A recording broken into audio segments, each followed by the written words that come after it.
Fala pessoal, Lucas Lentini aqui e hoje a gente vai conversar sobre como usar o bugie. Bom, o bugie é esse negócio, esse pedaço de plástico que ajuda na hora da intubação. E ele está cada vez mais comum nos departamentos de emergência, então é importante que você tenha familiaridade e saiba usar. O bugie nada mais é do que um pedaço de plástico que vai servir para você passar na laringe, nas pregas vocais, e depois passar o tubo por ele, como se fosse uma técnica de Seldinger, quando você passa um catéter, passa um fio guia e depois o catéter. É basicamente isso. Mas o que o bugie tem de especial que torna ele mais fácil de você inserir na via aérea do que um tubo? Por que ele vai ajudar na intubação? Em primeiro lugar, ele é um tubo de plástico mais fino, e ele tem uma borda que é tanto romba, que você pode introduzir na via aérea com segurança, como observa aqui que ela é curvada para cima. Então veja, o fato dele ser longo e fino faz com que você consiga manejá-lo mais facilmente que um tubo. O fato dele ter essa borda, essa ponta curvada para cima, faz com que, imagina que você está laringoscopando e olhando uma via aérea. A laringe, ela é mais anterior, ela fica entre aspas para cima, né, quando você está visualizando. Então, essa curvatura para cima ajuda a direcionar o bugie na direção da prega vocal e não do esôfago. O fato da ponta ser romba significa que você tem segurança para introduzir ele na via aérea. Você sabe que se você, por exemplo, introduz o fio guia com a ponta para fora do tubo, o fio guia vai rasgando a via aérea. Aqui o bugie não tem esse problema, ele é seguro.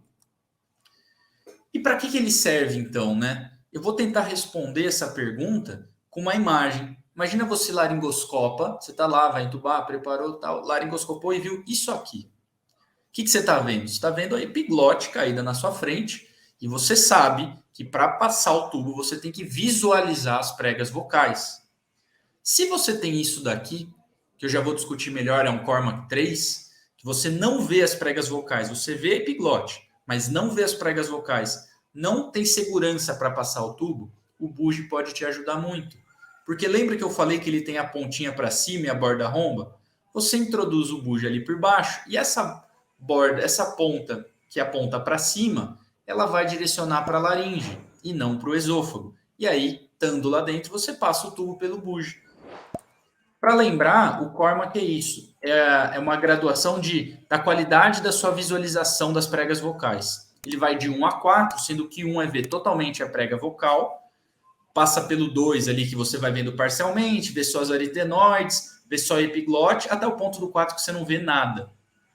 Classicamente, o bugie é bem indicado nesse Cormac 2B 3, que você não vê bem as pregas vocais, mas vê alguma coisa para ajudar a direcionar, seja aritenoide, seja epiglote, de forma que você consegue mirar o bugie ali por baixo para ele apontar depois para cima e ir para a laringe, para as pregas vocais.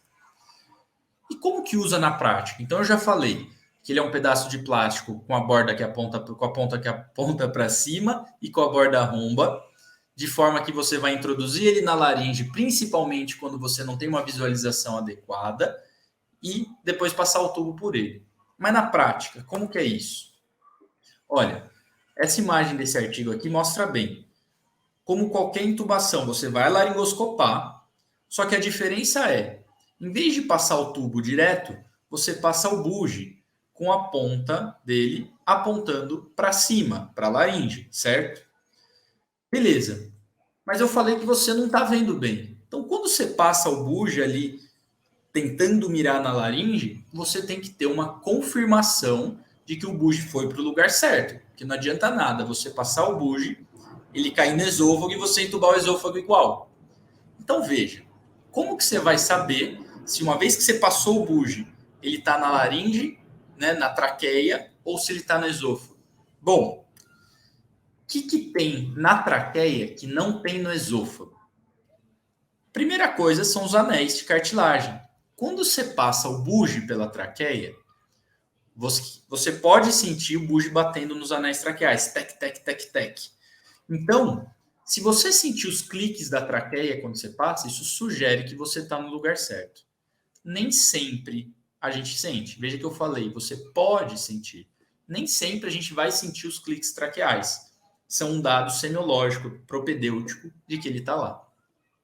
Agora, imagina só, depois da traqueia vem o quê? Tem a carina, brônquios, bronquíolos, e vai dividindo, vai se separando, e o calibre vai ficando cada vez mais fino. E vai chegar uma hora que o buge não vai conseguir passar mais. O buge trava quando ele está na traqueia. E o que acontece quando ele está no esôfago? Ele não trava, é esôfago, estômago, e ele vai embora. Então, assim, quando ele está no lugar certo, além de poder sentir os anéis traqueais, o buge trava em torno de 35 centímetros, 40 centímetros, varia. Mas ele trava, ele para de progredir. Sentiu ou não os anéis traqueais e parou de progredir? Opa, está no lugar certo, vou introduzir o tubo. Não está sentindo nada, o buge está indo embora, volta, começa de novo. Bom, depois que o buge está lá dentro, que você confirmou o posicionamento desse jeito que eu falei, que a gente comentou, você tem que passar o tubo. Existem duas possibilidades de você passar o tubo aqui. Ou você passa o buge, confirmou que ele está lá, pede para alguém colocar o tubo no buge e você insere o tubo e depois tira o buge. Ou você faz como, mais ou menos, na verdade, como está aqui na imagem, que você já vai com o tubo armado. Você vai com o tubo dentro do buge, frequentemente com ele dobrado, passa o buge e depois já passa o tubo. Eu, pessoalmente, prefiro fazer um de cada vez. Passa o buge, depois passa o tubo. Eu acho mais fácil, mas tem gente que prefere passar tudo junto. Beleza. Existe uma possível dificuldade que é o seguinte. Se laringoscopou, passou o buge, depois o tubo não passa, ele não passa pelas pregas vocais.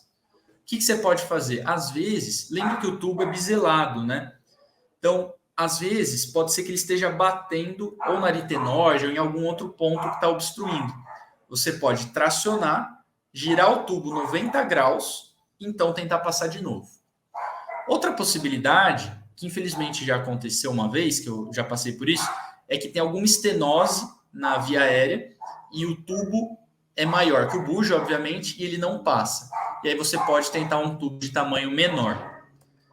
Bom, em resumo, pessoal, o buge é um acessório que ajuda na via aérea, principalmente quando você tem um Cormac 3, uma visualização difícil, e a técnica é basicamente laringoscopa, passa ele apontando para cima, confirma posicionamento pelos cliques e pela trava, né, ali em 35, 40 centímetros, e depois você passa o tubo, tira o buge, sempre laringoscopando, você só tira o laringoscópio uma vez que o tubo está lá, e depois paciente entubado, manejo normal. Ah, e antes que eu me esqueça, você já se inscreveu na Emergência na Palma da Mão? É um evento que acontece de 25 a 31 de julho, totalmente gratuito, que a gente vai falar de 4 emergências que você precisa ter na palma da mão. Se você não se inscreveu, se inscreve agora e eu te vejo lá. Um abração!